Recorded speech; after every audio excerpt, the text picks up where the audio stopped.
If you ask the average person how to remove the carbon dioxide that's driving global warming, they're probably going to say plant more trees. We all have that basic understanding that trees breathe in carbon dioxide to sustain themselves, and it's not wrong. But it's only part of the story. A lot of us aren't aware of what's happening below ground as part of this crucial life-sustaining process. If there's one farm solution out there that's also a climate solution, it's definitely soil carbon sequestration. And that's what we're going to talk about in this episode. I'm Derek Leahy, and this is Rural Routes to Climate Solutions. Okay, since soil carbon sequestration is a fairly complicated subject, and I don't really feel confident about talking about it all by myself, I brought in a very special guest today. Kim Cornish is the founder and executive director of Food, Water, Wellness Foundation, which is an organization that supports farmers in the building of truly viable local food systems that produce sustainable livelihoods, nutrient-rich foods, and environmental regeneration. Kim is also the creator of Rootstock, which is a festival celebrating Alberta food and drink and water, which leads me to my very first question. I read something on your website that Rootstock might be happening this year. Is it true? We're working very hard to get sponsorship secured so that we can put on Rootstock this summer.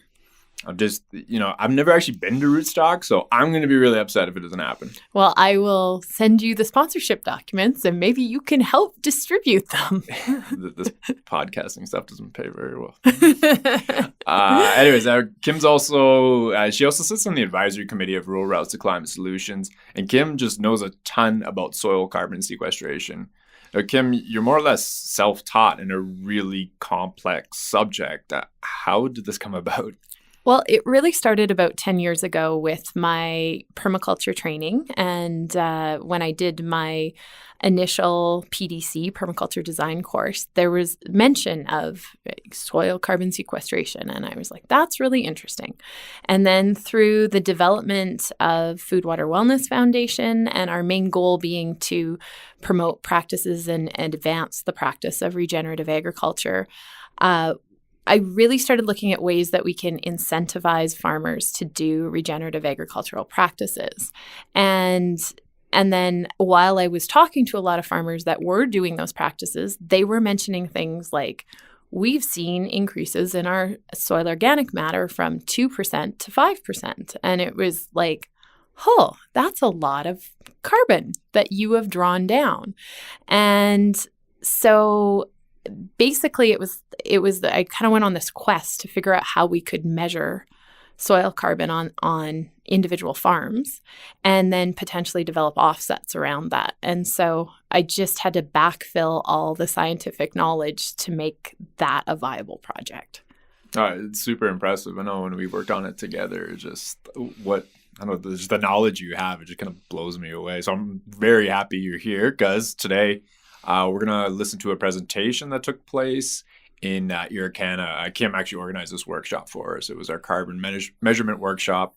Took place last October. Now, I love that workshop. I thought it was great. I don't know. How'd you find it? It was really fun. It was a really fun day. It was a nice mix of some theory and some science.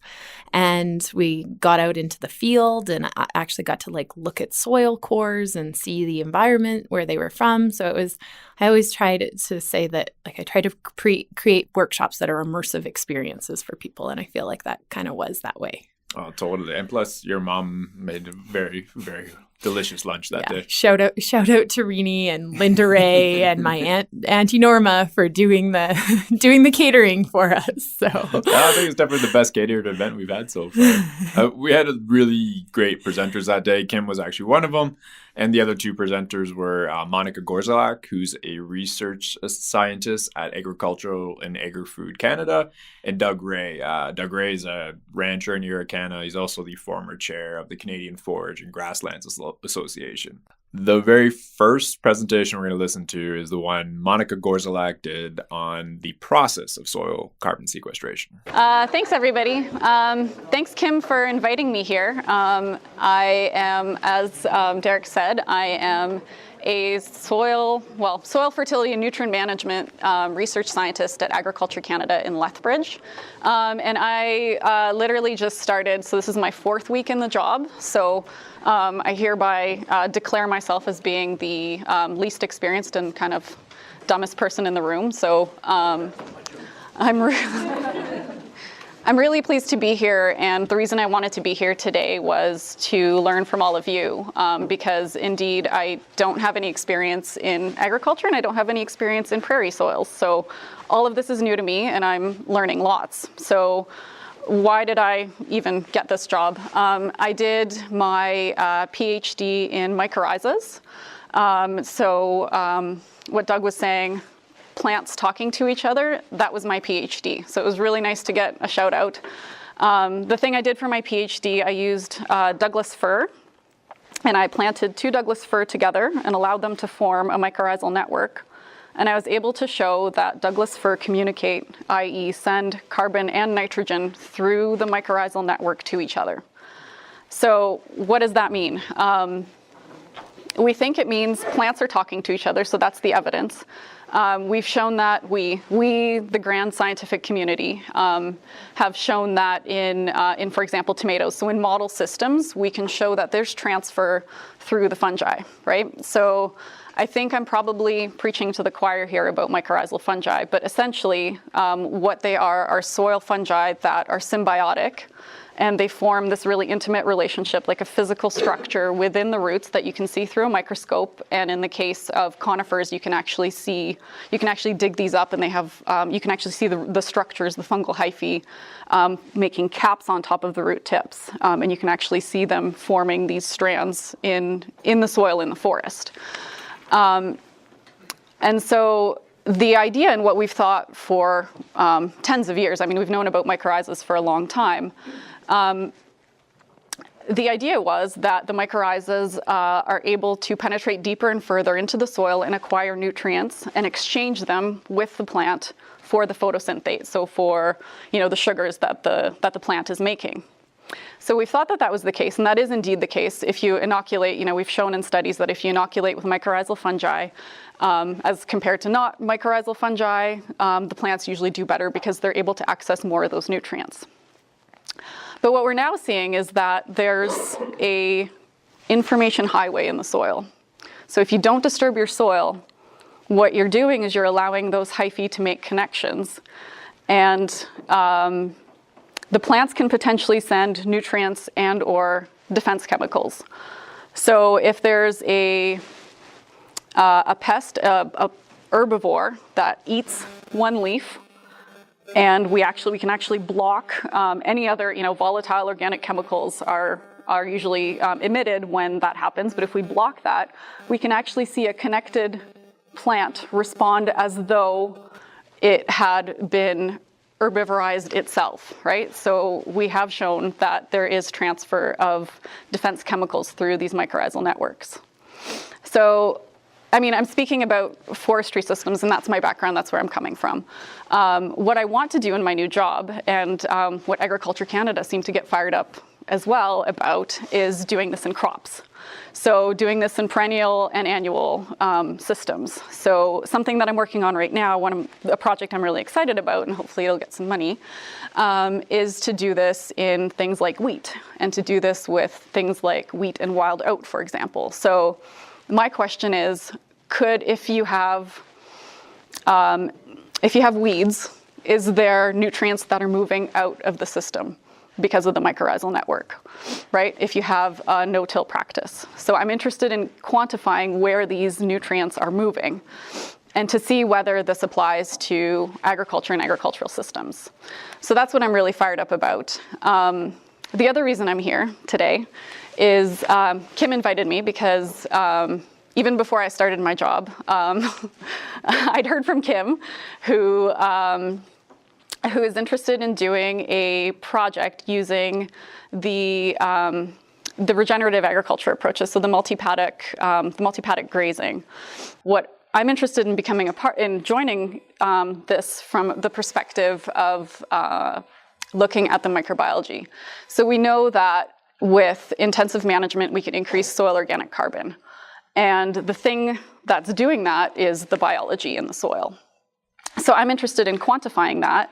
And I'm hopeful that what we can do is also create a tool, a genomics tool, that if folks are interested in being able to identify the communities of soil bacteria and soil fungi within their soils, we're hopeful that we can come up with a tool that would be useful to farmers. So that's something I'd love to talk to people about here, if that's something you're interested in, and what would you like to see in terms of the soil microbiology. Kim had also asked me to speak about the carbon cycle. So, I mean, I feel like, again, I'm the dumbest person in the room. So quite simply, the carbon cycle is photosynthesis on the one hand, and then decomposition on the other hand. So CO2 goes in through photosynthesis, becomes sugar, becomes plant matter, and then that plant decomposes through microbes and releases CO2 again. The part that I want to focus on is the decomposition, the decomposition portion. So part of that sugar gets decomposed and gets eaten immediately. So that's your labile carbon that is going to be emitted as CO2 immediately. Some of that is going to become like lignin and cellulose, which are more recalcitrant. Simultaneously, those sugars that are being emitted through the root exudates that we discussed earlier are also feeding microbes. What creates a lot of the recalcitrant carbon within the system is the dead bodies of bacteria and fungi. So if the roots are feeding the bacteria, what you actually get is those bacteria are cycling and turning over. Bacteria are eating bacteria, fungi are eating bacteria are eating fungi, and they're creating more and more biomass as they feed upon each other. So the more complex your root exudates with biodiversity above ground creates more biodiversity below ground. And the long-term carbon then is those cell walls, which are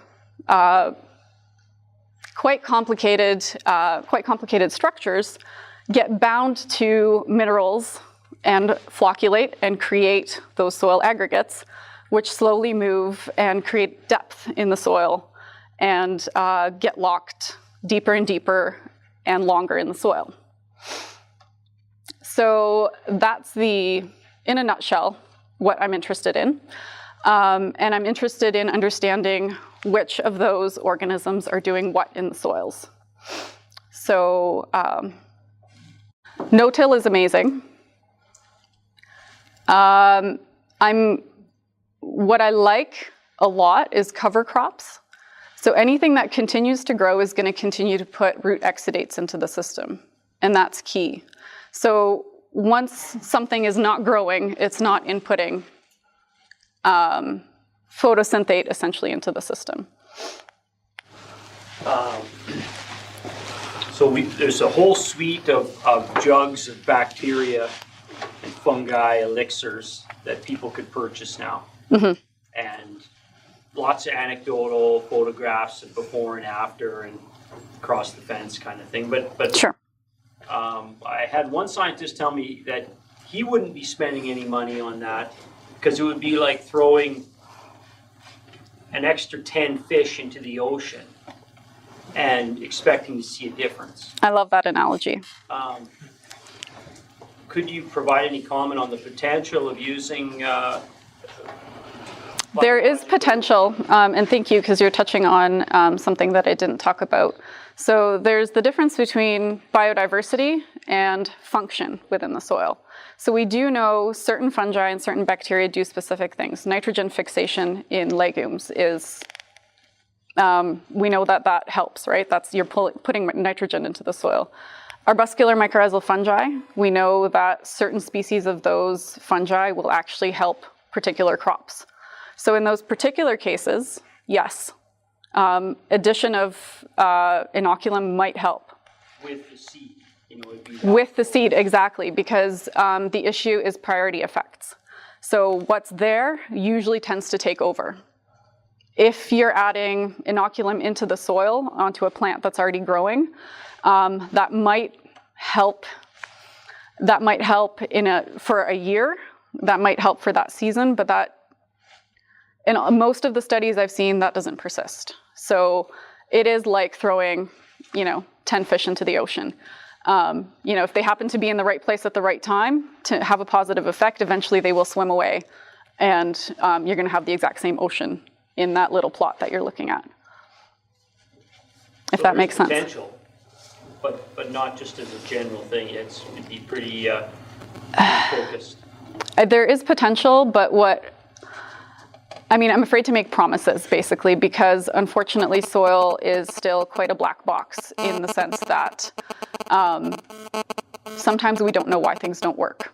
If it works in the lab, if I have a mycorrhizal fungi and it's helping a wheat plant, what happens if I take that into the field? Oftentimes, I don't see the same effect in the field. So we have a lot of translation problems with the things that I do, unfortunately. And that's why I would say it's a bit too early to say. So that's different. That's functional, right? So biodiversity, in this case, why I'm interested in that is for the soil organic matter and the soil organic carbon and sequestering carbon, because the more steps we have, the more cycles within the soil, the more a thing eats a thing eats a thing, the more opportunity there is to form that recalcitrant carbon that's going to stay, that you're going to be able to detect with your tests to say that there's more carbon in the soil. How quickly can we go back? Great question. I don't know of any studies that have looked at that, but that is actually something I really want to look at. And I'm really happy to be in Lethbridge because they actually have long-term trials of, from 1910, basically when they broke ground. And what they have there is the original native prairie soil. So they have soil samples from 1910. Mm-hmm. So during my interview, I got to hold a soil from 1910, which was just kind of amazing. So the project that I'm working on is to use forensic methods. So to be able to find the trace DNA in the soils to hopefully get a profile to answer your question. So I'd like to answer that question. I don't think it's been done yet. There's always a resident population, right? Anywhere we look in soil, there's a pile of, there's a pile of bacteria at least.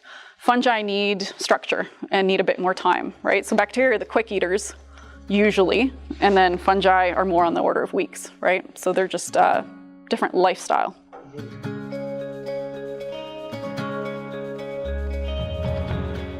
Alrighty, so my first question about Monika's presentation is one about pronunciation. Is it fungi or fungi? Because I can't keep it straight or get it straight.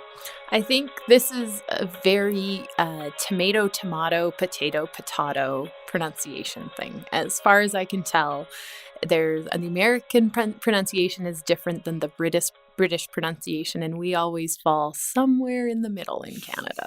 So I don't think that you're super wrong in any of the pronunciations. It's more important to know what it is than to pronounce it properly. Fair enough. I was hoping to get a bit more clarity there. But sorry about that. One thing I'd like to know from your perspective, what did you feel were the main messages from Monika's presentation? I think Monika's presentation was really talking about how her research in her PhD thesis in looking at how plants communicate and how they exchange nutrients using mycorrhizal fungi, I'm going to go with that pronunciation, is how it works and how she's been able to look at that so far and how she's working to apply it to cropping and food production systems, both perennial and annual cropping. Okay, cool.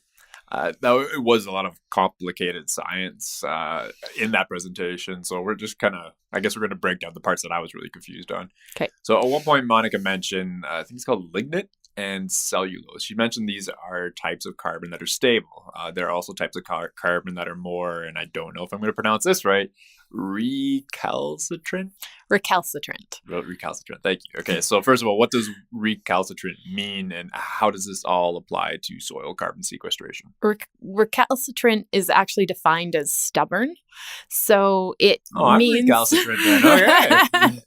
So it just means it's a harder to break down. So the labile carbon pool is one that cycles really quickly, and so it comes in and out of the soil, whereas the recalcitrant carbon cycle stays there. And that's really what we want to look at when we're looking at carbon sequestration, soil carbon sequestration, because it's not the stuff that's just going to come into the soil and go back out as CO2 off of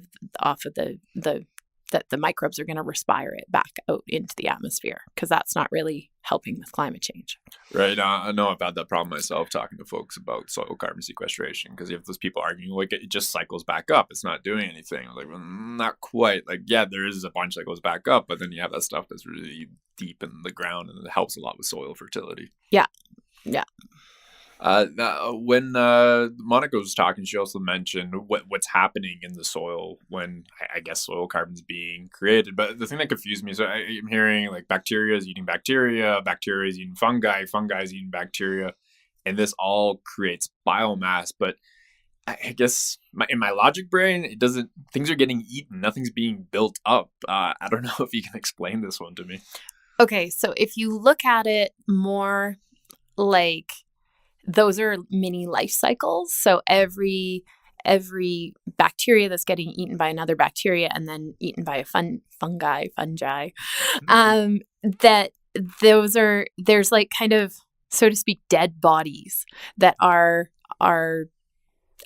being built up. So if you've got, like, if you think about if you had a population of, and it's a terrible example because you don't want to use people and it sounds awful about people eating people, but if you're like, that's generations and generations and generations. So if you look at the soil kind of like a graveyard of bodies, and yeah, those things are being broken down, but there's, like, you think about our bones and how long that would really take to break down in soil, and the bacterial bodies are not, they're not as kind of complex or hard to break down as our bones are, but that's the cellulose. There's elements of their bodies that are harder to break down, and so the more you have of them and the more cycling there's happening, there is kind of like a graveyard effect, and that's where you're going to get more carbon. And also when we look at how especially with when you get more complex, so you start with a bacterial cycle in soil, and as it gets more complex, that's when you get different types of bacteria and you get into fungi. And when that starts to happen, you get these glues that basically start connecting the carbon to parts of the soil and minerals and that kind of stuff, and that creates really stable carbon aggregates. And that is a lot of why it becomes more recalcitrant, is because it's kind of glued together, and that makes it stable. Okay, that actually leads right into my next question, because when she was talking about this long-term stable carbon, she mentioned it's cell walls binding with minerals in the ground. So I can't figure out, is it the action of that happening that creates the carbon, or you just mentioned the glue part? So yeah, where's the stable carbon in all this? Where's the stable carbon? So yeah, when you're taking cellulose walls and you're binding them to other elements, that's how you're creating stability. So they're like a soil carbon or soil aggregates just means clumps, basically. Okay. And so as stuff is clumping, that's the stickiness is also a thing that makes that carbon not taste as good to the other microbes. So they're not able to, that clump kind of stays as a clump because the other microbes aren't just going to eat that carbon and let it and respire it back out as CO2. So the more clumps you get and the more glue you have, the more there's just some carbon that gets left alone and stays in the soil. Could we almost say that stable carbon is like bad tasting carbon? To the microbes, yeah. I've never thought of it that way before. Okay. Last question about Monika's presentation is at the very end, like it was more in the Q&A actually. Somebody asked a question about inoculants to help this process. She kind of gave it mixed reviews. I'm just wondering if you had a take on it.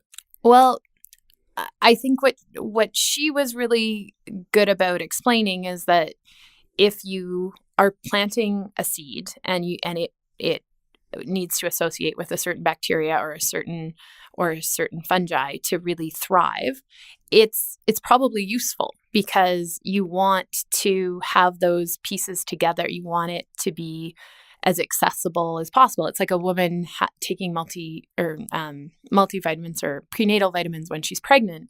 Because you're doing something and you're growing a new life, you really want all the nutrients you can have in that context. And so it makes sense. And like one of the guys on the recording said, it's like putting 10 more fish in the sea. And she said, yeah, that's true. But if those 10 more fish are right by your hook and you catch them, that's a lot more fish. That could be good. If they've gone away from where you need them to be, that's not helpful.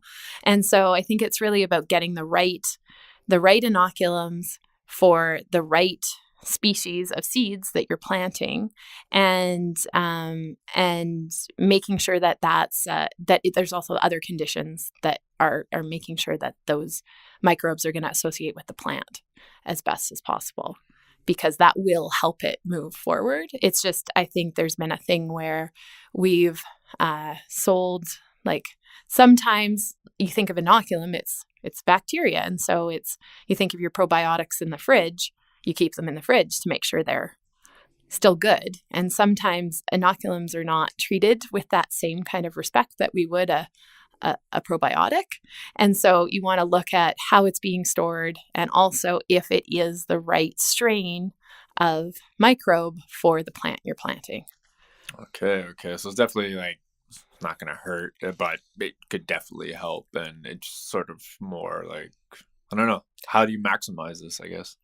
I think that you just, it's how you're handling it and how you're, what's the medium you're using to put the inoculum on, and just being very like kind of, I guess I hate to say this, but like buyer beware of if someone's saying like, oh, you just need this and it's all going to be perfect. And you really need to understand how it fits into the broader microbial community of what you're trying to do, because it's always complex. It's always what we're trying to do with microbes is always really develop these complex interactive systems. And you don't just get that with one strain of microbe with a seed. Like I think we're always a bit in between paradigms, because conventional agriculture has come from this space where you need this, you do this. Like it's an A plus B equals C. And really, when you start working in a more ecological context, it's so infinitely complex, and you're just trying to build complex systems that balance themselves out. And that's the challenge of where we're sitting. And like Monika said, soil is still a black box. We still only know 20% of the microbes in soil. So let alone knowing so if we don't even know what 80% is, let alone knowing what that 80% is actually doing and what their function is, that's when it gets really complex. Oh, definitely. And there's even, sorry, I didn't mean to cut you off, but it almost seems like there's a bit of a matchmaking component to that you do with your inoculant. You got to match it to the right bacteria that you're either trying to help out or the right bacteria that's in your soil. Yeah. Or fungi. It's kind of like Tinder in a way when you think of it. You need complex algorithms. But this does, not the Tinder comment, but another thing you said actually reminded me. Another thing Monika mentioned in her presentation that I kind of got, she was talking about biodiversity above ground means biodiversity below ground.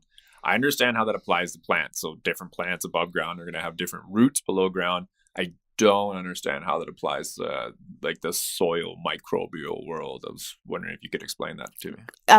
Yeah, for sure. Because different plants associate with different microbes. So a legume, which is a nitrogen fixing bacteria that it associates with, and you have these nodules, that those bacteria do not associate with grasses. And so that if you have no legumes in the system, you have no nitrogen fixing bacteria. Right. And ditto with different like phosphorus solubilizing bacteria. Different plants will attract those or will support those types of bacteria.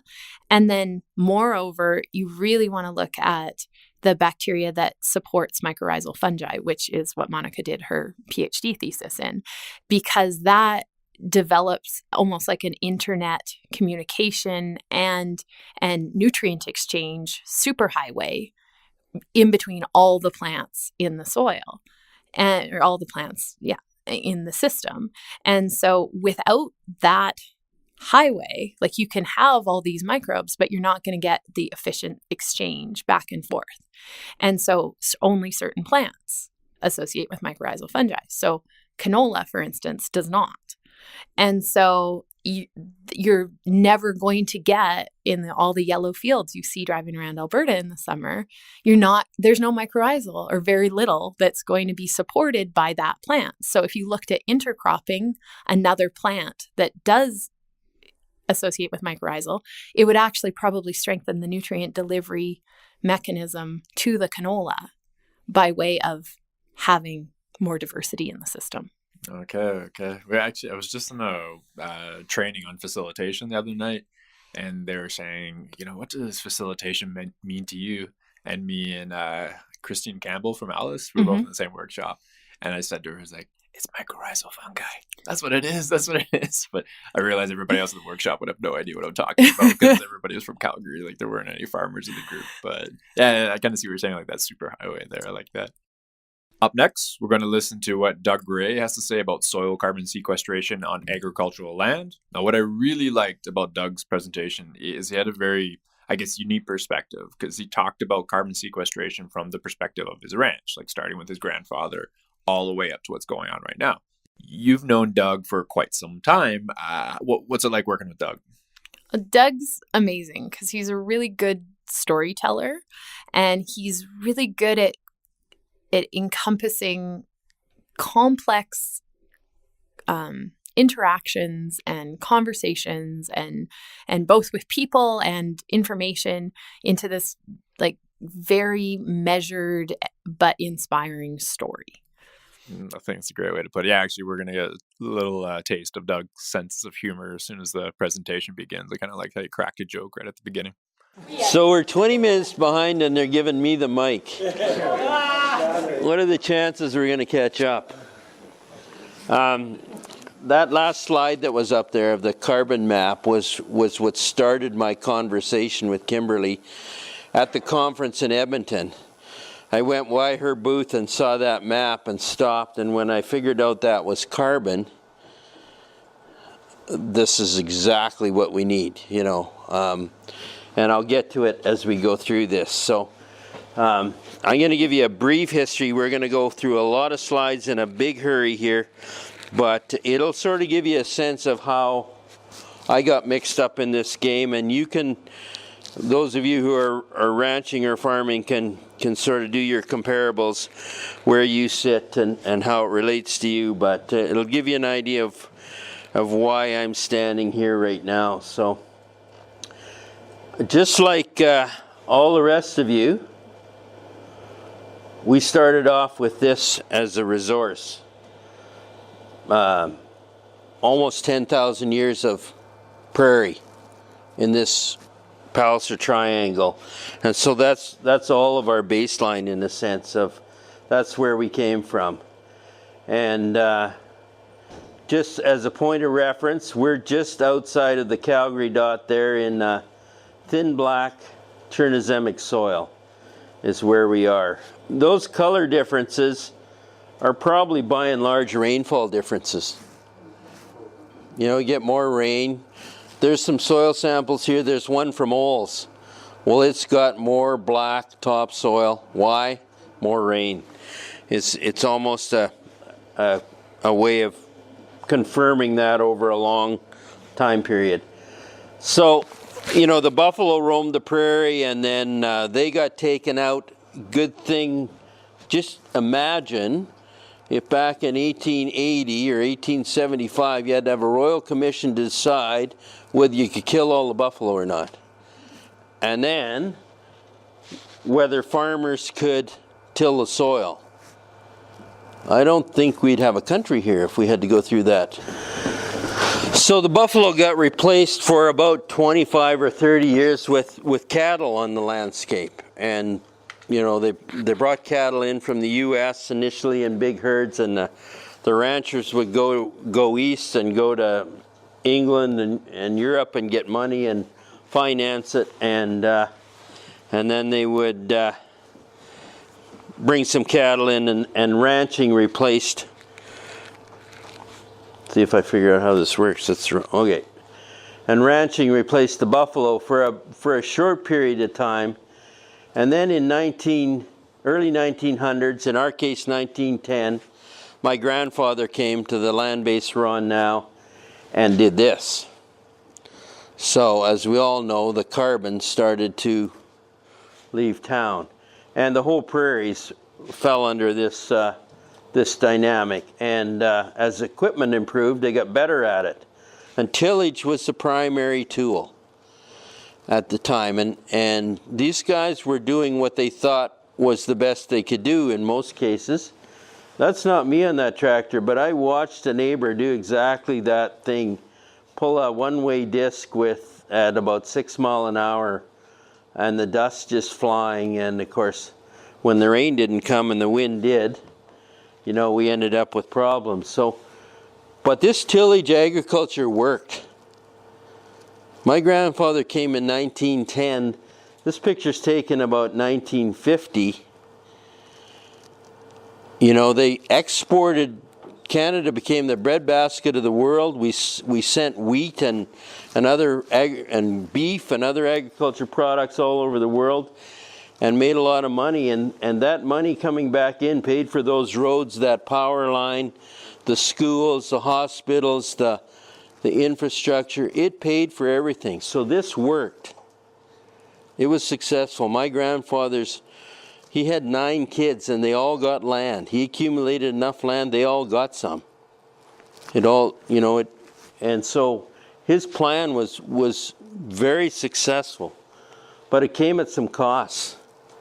You know, I'm old enough to remember those dust storms when the land was half or 30% summer fallow, when we tilled it every spring, and if it got dry and the wind rolled, you know, that's what you'd get. And that picture of the water isn't actually from our place, but it could be at various times when you get a lot of snow runoff or a lot of rain in a hurry. So those were consequences. And you know, we got better and bigger equipment, and we could do more of it. So tillage and fallow and bare ground were the norm. And so we went from this to where my grandfather, my father, and me for almost 20 years took half the organic matter out of that. But it worked. We made money doing it, right? So that was the engine to, and one of the turning points for me is I read a book written by Montgomery, Soils, The Erosion of Civilizations. Chronicles, you should read that book. Chronicles, you know, the Romans, you get a soil where you can grow something, and so you do, and you end up with more people right away because you got more food. Agriculture started 10,000 years ago or 8,000 years ago in Syria. It took them 5,000 years to trash that soil, but they did it. What's Syria look like today? You know, the Roman Empire, by the time they were done, they were importing most of their food from North Africa. At one time, you could travel across North Africa in the shade, believe it or not. So our history is let's do the best thing for next year. And we do more of this, and we took half the organic matter out of the soil. So we ended up in a scenario where my dad had retired, my brother had gone back to work off the farm, our 3 kids had moved away, and Linda and I were left with how are we going to keep this thing going? So we had to make some changes. So we decided, after joining Foothills Forage and going to a Jim Bauer pasture school, my first introduction into this kind of thing, and then ranching for profit, we made the switch from a mixed farming operation. We went to a forage-focused ranching operation. And we took this land base that's in those red lines there, and seeded everything that's in white there. You can take out this piece of ground. We rented it for a long time, don't anymore. But all the white area there is seeded, over 1,000 acres of tame grass, high legume tame pasture we seeded down, and made the judgment that probably 20-acre paddock would work okay.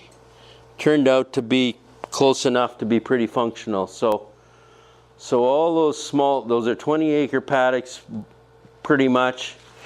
We seeded down high legume pastures, tried to get 50% legumes in those pastures when you seeded them. This is 20 years ago we did this.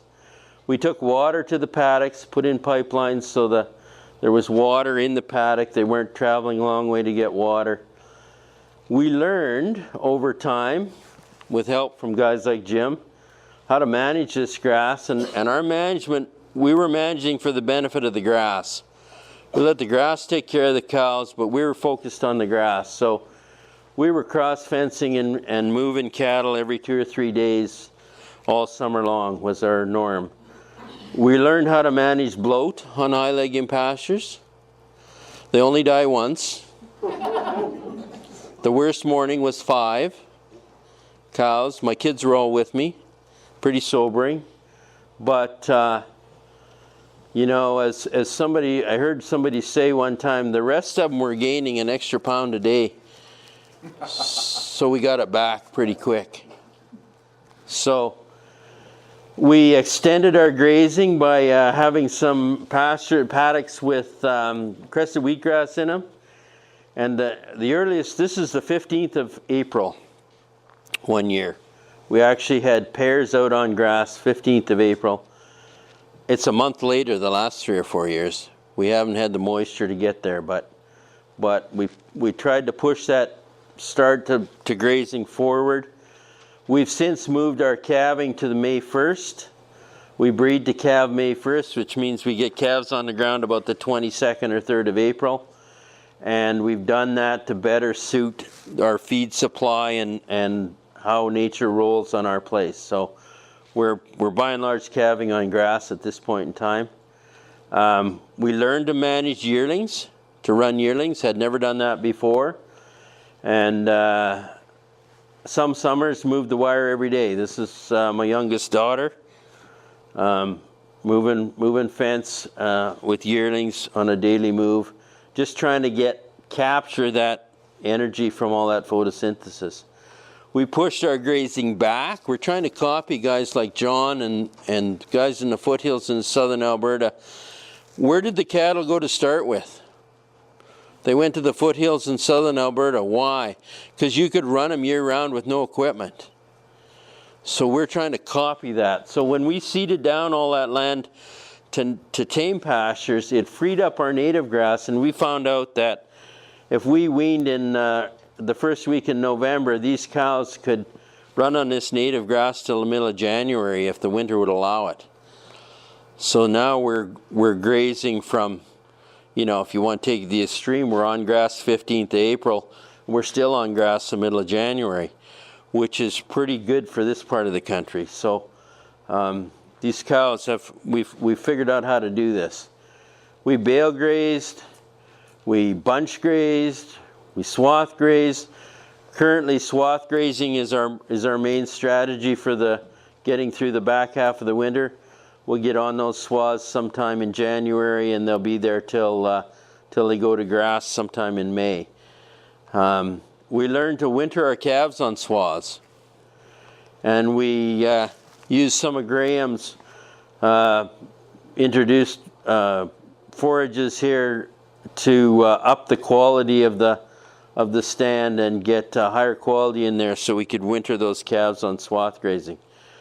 You can winter a calf for 60 cents a day and get them to gain a pound a day. It's a pretty good way to get through the winter, and boy, do they go when they get to grass or to the feedlot after that. So we were paying attention to what these pioneers like Neil Dennis and Gabe Brown and lots of others were doing, and trying to figure out how that meshed with what's going on our place. Pretty steep learning curve, always trying to figure it out. And over time became more and more focused back on what was our initial resource.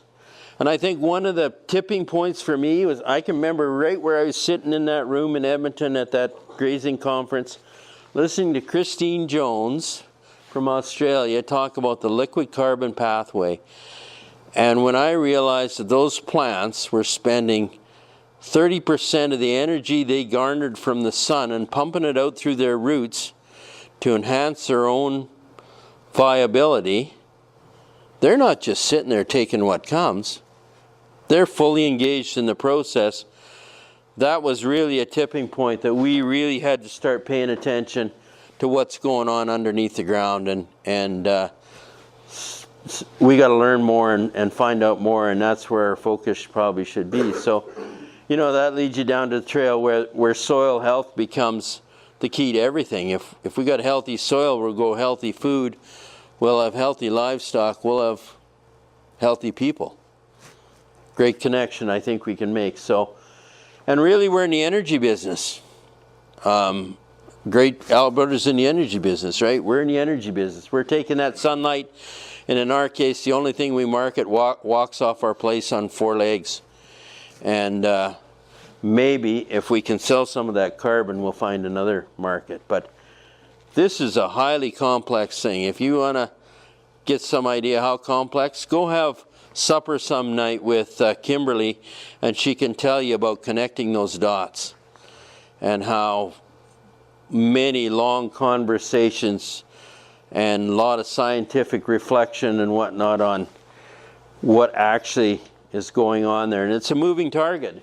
Who knew about mycorrhizal fungi 10 years ago? And the fact that it helped plants talk to each other. Plants talk to each other. You know, the people that don't want to kill animals, what are they going to do when they find out that plants have feelings? And Dr. Henry Jansen gave a presentation at our Affin AGM last spring, and this is one of his slides, and he talked about a river of sunlight flowing through the land. So a soil is healthy to the extent that it catalyzes and steers efficiently that stream of solar energy. Soil health. Fertility is the ability of soil to receive and store and release energy. That idea is as old as I am. And so you see on that top corner over there, soil carbon shows up. So I think that's why we're here today, because at the nub of all this, soil carbon. And then he also had another slide that put the ruminant livestock into that mix, and how you get that recycling of nutrients and it empowers the whole system.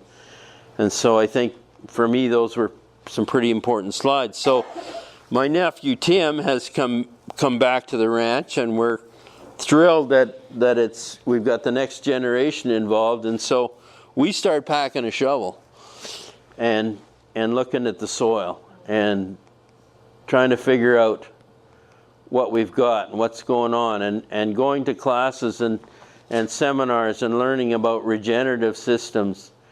And really, this map was up at that conference in Edmonton. Here's what we're talking about. It's capturing sequestered carbon. And you know, the information is just mushrooming. Who knew that one rye plant could have 377 miles of roots? Well, nobody 10 years ago. So our ability to see what's going on, understand what's going on in the soil has changed dramatically. Right, Jamili? Yes. I think it's just, can you keep up to the change? It's very crazy.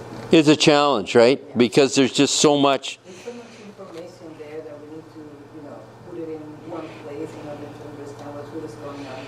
But to make the story short, what I'm learning is, if you are able to stabilize the aggregates in the soil, you're going to be stabilizing their carbon. If you are able to do that, that carbon is going to stay there for many, many, many years. So it's getting stable carbon there, yeah. So biodiversity, over and over again we hear biodiversity is the pathway. So we're using livestock as a tool. We're trying to keep living roots on the soil. This is in our swath grazing. Those plants are still green. That would be about a month later than this last year.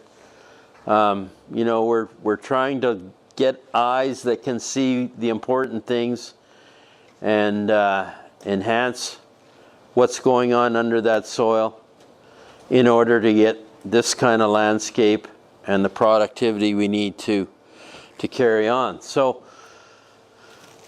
back to the soil thing then. We think, I have soil tests from 1985 on some of our land with organic matter as low as 2.3%.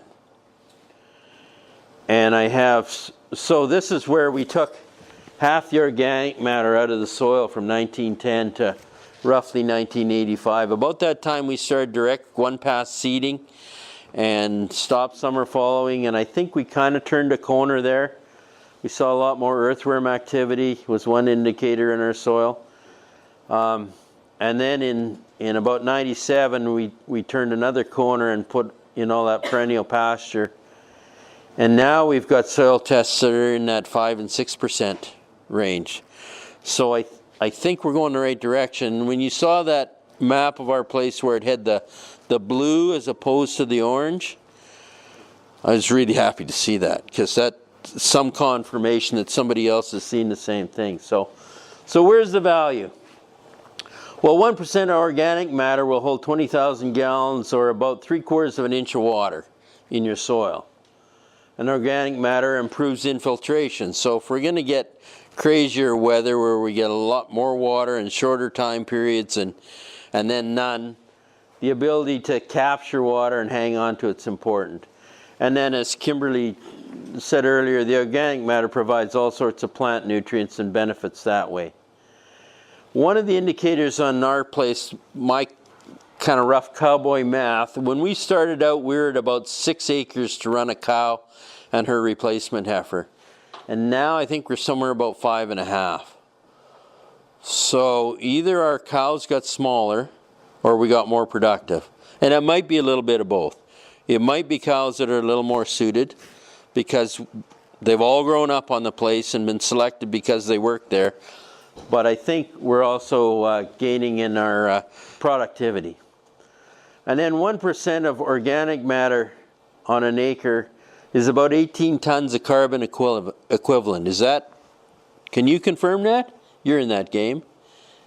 I'm sorry, I cannot confirm that. I can confirm the price. That's what my Google research found, was 18 tons of carbon equivalent out of 1% organic matter. So at $30 a ton, $540 an acre. Well, I think, you know, we've got conservatively a 2 to 3% bump on 1,000 acres. So you can run the math.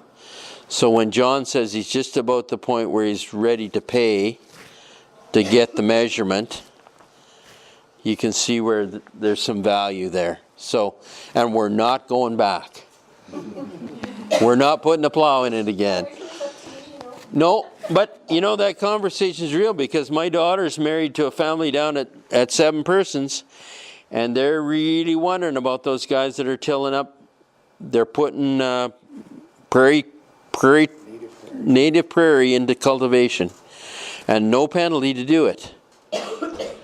So if it's going to work one way, it's got to work the other way. So this, I've kind of got to the place where I think I've been in enough carbon sequestration, carbon offset discussions that I think a whole farm measurement might be easier to pull off than a landscape offset. You know, the no-till guys have a landscape offset. They're getting a couple bucks an acre because they're no-till. So some guys might create $20 of value, but you got to draw the line so everybody's at least over the bar. So it ends up at $2, which is almost here nor there. Yeah. So, but I think if we go to a whole farm Now you got to have the right kind of farm. If you're going to set stock your cattle and just put them out there on a section of land at a time and leave them for the summer and not manage it, that's not going to get you where you want to go. So when we decided to go ranching and put it all into grass, I decided that I had to manage that with every bit as much intensity as my grain farming neighbor was managing his canola and his wheat. So it's not a laid back process, it's an all in. You know, we're moving cattle every 2 or 3 days and we're thinking about it 24/7. That's how you get there. And I think there's lots of people in the room can relate to that. And thank goodness Tim's come back. He's got skills I don't have, and he's helping move us forward on that. So these carbon, doing that whole farm measurement is, as Kim talked about, is expensive, but there's potential benefits. And then if you think about tying up that much carbon and moving the atmospheric carbon down, if that's where society wants to go, there's social benefits as well. So, and really, at the end of it, we're trying to leave a legacy for the future and have the next generation, give the next generation an opportunity to do what we love to do. Okay. So, from your perspective, Kim, in Doug's presentation, what were some of the main messages that stuck out? I think the main messages had a lot to do with how we treat the land has to do with our best understanding of the information available at the time. And so we're always trying to do our best, but when we have new understanding, it means we have to change our practices to come up to meet that understanding. That's a great way to put it. Okay. Now, Doug's presentation, he mentioned that getting carbon measured on your land, it can be quite expensive. Can you give us any, like, how expensive are we talking here? It really depends, and historically, it's been quite expensive because in order to ensure we had enough measurements, we had to use a grid system at fairly regular intervals. And so that was a lot of labor that went into pulling the soil cores, and also a lot of lab processing to do that. And so what we're working on with Food, Water, Wellness and Pachiterre is a system that uses satellite imagery to optimize the sampling. So it reduces the amount of sampling points required because it uses the satellite imagery to best represent the landscape conditions. And so it drops the amount of cores that have to be pulled and the amount of lab work that has to be done, but still to this level of the scientifically rigorous level that we want to see, so that it's kind of bulletproof in terms of, or it's not going to be questioned, and it can set up a system that could actually set up the basis for an offset, a carbon offset in a compliance market. Okay. No, obviously we definitely need something like that right now too. But like currently, if somebody wanted to get carbon measured on their land, do you have an idea? I think if we were going to do it through commercial means, it would be. I've heard farmers get quotes of $250,000. I've gotten quotes of $58,000. But what we're really trying to do with Pachiterre is to get funding together to make it free or like to have no upfront costs for farmers to get their land measured. And then the hope is that once we get the system in place, that we'd be able to recover the cost of testing through the sale of offsets.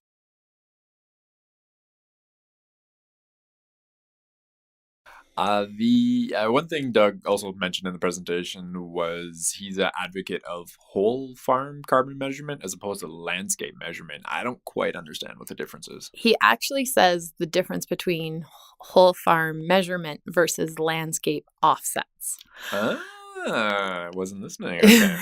So the what he's talking about is so a landscape offset is based on a study that's been done, and there's a number of sites. Usually 60 is considered enough to be statistically relevant, and they've gone out onto these sites, they've done measurement, and they create a coefficient based on a whole bunch of landscape and environmental conditions. And then from that coefficient, a number that's kind of the average, they use a conservative estimate of that. And that number becomes the amount that farmers get paid for doing a practice, like no-till cropping. So that's a landscape offset. What we're talking about doing, and what Doug's really excited about, is a farm scale carbon measurement, where we go and draw the boundaries on using GPS on the map, and take out the appropriate amount of samples for that area, and then are able to calculate and map the carbon distribution on the landscape. And then we would do that again at a reasonable amount of time, 3 to 5 to 7 years, depending on moisture, to be able to see what the difference is and to see if there's been a difference in carbon distribution and there's been an increase or a decrease in the total amount of carbon on landscape. Or on the farm, not on the landscape. Sorry. Be careful. Gotta be careful. Right you mentioned actually moisture there. You said it depends on moisture. What does moisture have to do with any of this? When things are dry, when things are wet and warm, you get lots of bacterial activity. And that's why your hockey bag stinks. Not that saying that you have a hockey bag or that it stinks, but most hockey bags stink because they are. If I had a hockey bag, I'm sure it'd stink. When it's wet and warm, you get a proliferation of microbes, and when it's dry, it does not. Microbes just don't like that environment as well as when it's moist. So you're going to get a higher level, and you're also going to get more plant growth. You're going to get more photosynthesis. Moisture is a limiting capacity on plant growth and microbial growth. Okay, I know this is kind of a whole other issue, but does that mean certain parts of Alberta then would be better at sequestering carbon than other parts? Closer to the foothills, I guess you get a bit more moisture that way. Down south, they might have a bit more trouble. Yes, absolutely. And it's, I think that's what, even with the offset system that we have a drier area that it gets half as much carbon offset credit as the parkland. So it's double. And that's, again, those are large coefficients and large generalizations, but even from farm to farm, you are going to have a different number potentially if there's a microclimate or something like that. So, but places where there's irrigation, that's another opportunity that they have to use the moisture that they are bringing in to be sequestering carbon. Okay, so it's not a completely a lost cause. It is something that could happen in other parts of Alberta, or all parts of Alberta, I should say. It really depends on your management practices. It does, yeah. Okay. Oh, cool. And Doug also brought up Christine Jones' liquid carbon pathway. Now, is that the same as that superhighway you were talking about, or is this something different? It's a little bit different. When she's talked about the liquid carbon pathway, she's really talking about the CO2 that gets broken down through photosynthesis. And so the oxygen gets released, and then the plant has 30% of that CO2. It uses a bunch of it to build its body, but about 30% of it actually kind of works almost like sap in a tree, and it comes down through the plant and is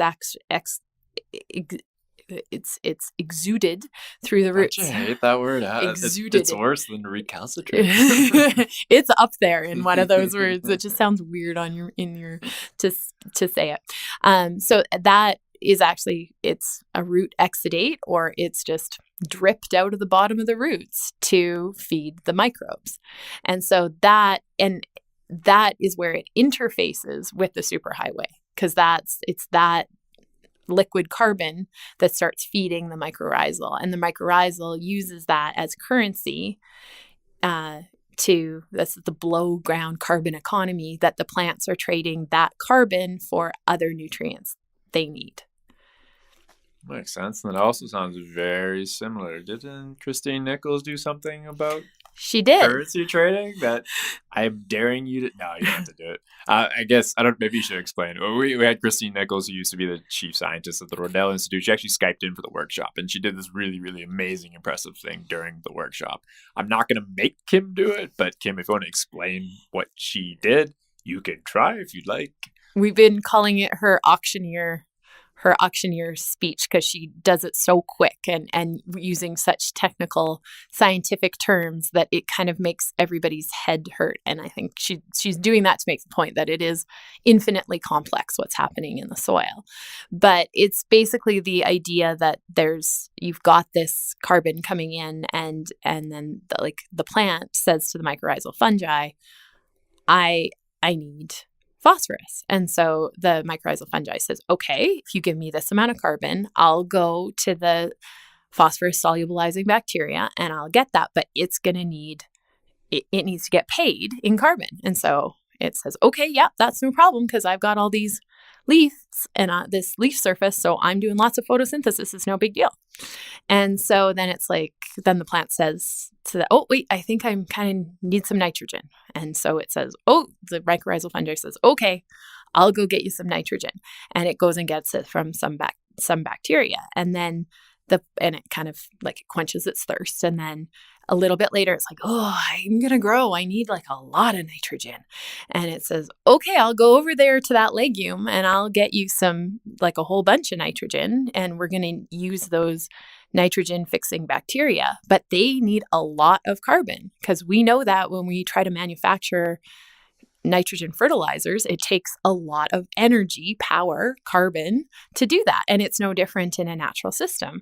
And so, but exactly at that moment, if there's a cow or a hay, all of a sudden, that plant loses its leaf surface and it can no longer photosynthesize and it doesn't have its solar panels anymore, then the mycorrhizal has to say, sorry, I can't get you the nitrogen you need because you're not going to give me the carbon.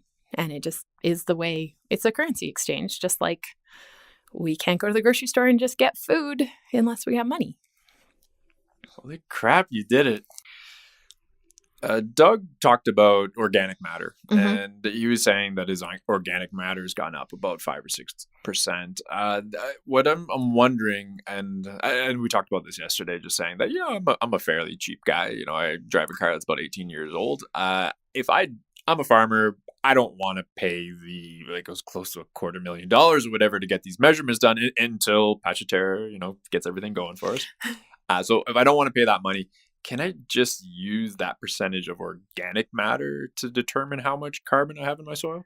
Absolutely, you can, if you're doing it for feedback on your management practices. If you're looking at how to sell carbon offsets into a compliance-based market or even a voluntary market, that's where you need the much more beefy version of it.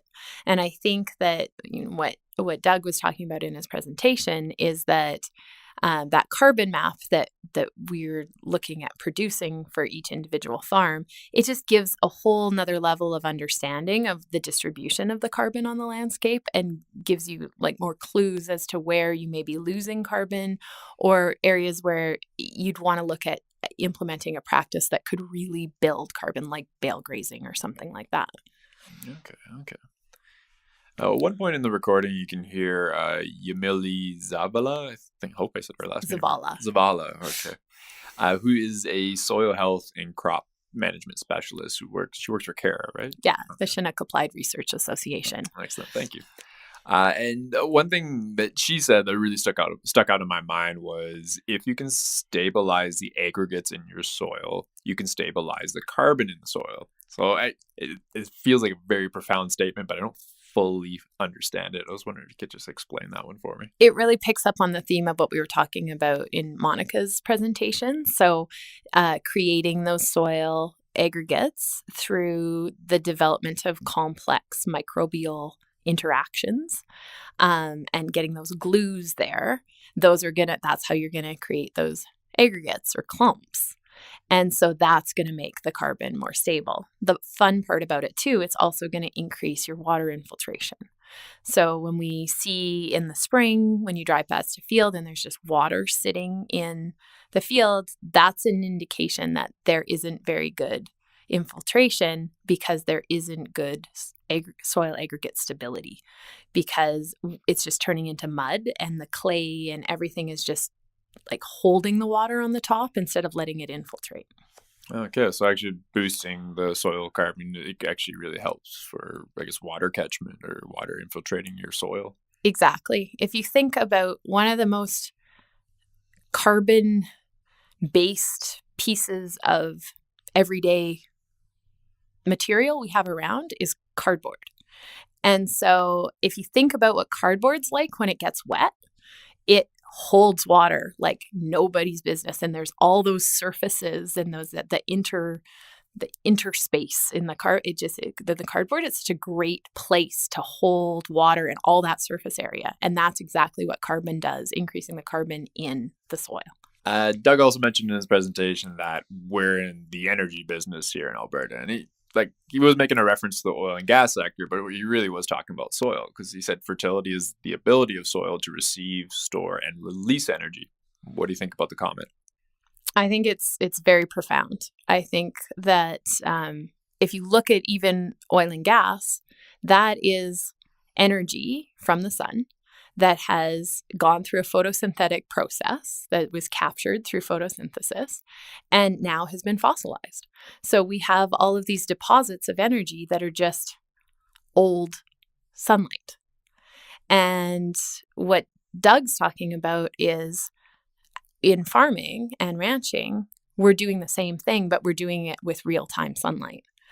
And we've got this great opportunity, depending on how much we maximize the photosynthesis and also support it by creating conditions for the microbes to continue the process below the soil, below the ground. We're in the energy business. We're maximizing the solar radiation and turning it into energy, which also turns into food. Sounds like everybody wins, really. Now, another thing I really liked about Doug's presentation is there was no crap. Like, he was very, very honest about it. Like, when tillage came up, he didn't lie. Like, he's not a tillage guy at all, but he said, tillage worked. It worked for my grandfather. It worked for my father. Perhaps even at one point in his farming career, it worked for him. And he started going into a bit more history, talking about the examples of like Syria and Rome, how it took just like centuries for them to mine all of the carbon out of their soil, in creating a very problematic situation for them towards the end of their day. And this is a really long way of me getting around to asking is, does soil carbon sequestration have an effect on the here and now? Or is it really only going to have an impact centuries from now? I think it definitely has an impact right now. We are facing a climate crisis. I think there has been enough literature to support that at this point. I know there's some people that aren't 100% convinced about that, but whether you're convinced of the climate crisis or not, there's so many benefits to soil carbon sequestration and increasing the carbon in soil. Like I just mentioned, the water holding capacity, I keep mentioning the complexity of the microbes. Well, that is also creating pest resistance and all sorts of balancing. Like, it's like your gut. When you have a healthy microbial system in your body, then you don't get one bacteria taking over. So you have a better immune system. And that's what happens in the soil as well. And so there's so many mechanisms that give us an opportunity to have better food security and better food sustainability and sustainability of farming and ranching as an entire industry through soil carbon sequestration. And I think that Franklin D. Roosevelt's quote about the nation that destroys its soil destroys itself is really present. And, going back to what I said about what I felt Doug's presentation was about, as when we have a different understanding, we have to shift our practices to reflect how that understanding, but before we understood how important soil carbon was and how important it was to keep as much of it in the soil and work to increase it, as opposed to just mining it, which is what we were doing through tillage, that we have to adjust our practices to reflect the understanding. Last question. You've been working in the egg scene in Alberta for a few years now, longer than I have, so you've got quite a bit more experience. So I'm just wondering your personal opinion. Are we making any progress here? Have we turned things around? Are we really starting to build soil carbon again? I think we are. I think it's still not at the level that we need it to be to really make huge impacts, but we've got to look at the kind of the carrots that we can present and the understanding and knowledge that needs to be disseminated to make that possible. But when I took my first soil health workshop, it was in 2011, and it was in a Quonset, and there was about 30 people in the class. In 2015, we had the first soil health conference in Edmonton, and there was 400, and people were like fighting to get in. There was a wait list, and it was just like this tight moment. And I was like, whoa, and I remember sitting there thinking, this is exactly the stuff that I learned 10 years ago. But now there's a whole chunk of the ranching community and farming community in Alberta that's like, this isn't this little enclave of people that are thinking this way. 2 years later, they had another conference and they increased the capacity, and it was still sold out. People were still trying to sneak in almost just to get to that workshop. And that to me is really demonstrative of the fact that we are making serious gains in our knowledge of soil health and how that interfaces with soil carbon sequestration and how that interfaces with changing management practices. Rural Routes to Climate Solutions is a central Alberta-based project empowering rural Albertans with climate solutions. Along with producing this podcast, we run workshops and farm field days. Our next workshop is on how to create your own farmers cooperative. For more information about the workshop and Rural Routes to Climate Solutions, go to the website at rr2cs.ca. We'd like to thank Doug Wray and Monika Gorzelak for allowing us to use their presentations to make this episode, and the Alberta Real Estate Foundation for providing financial support for the podcast. Today's episode was recorded at Media Lab YYC, and Kieran Mountain of Mountain Media in Red Deer took care of the post-production editing. The Advisory Committee of Rural Routes to Climate Solutions is made up of Brenda Barrett, Dana Penrice, Mark Fox, and Kim Cornish. We act mainly as Derek's sounding board and make sure he doesn't do anything too crazy. Happy farming wherever you are in Alberta, and remember, what's good for the farm is usually good for the climate.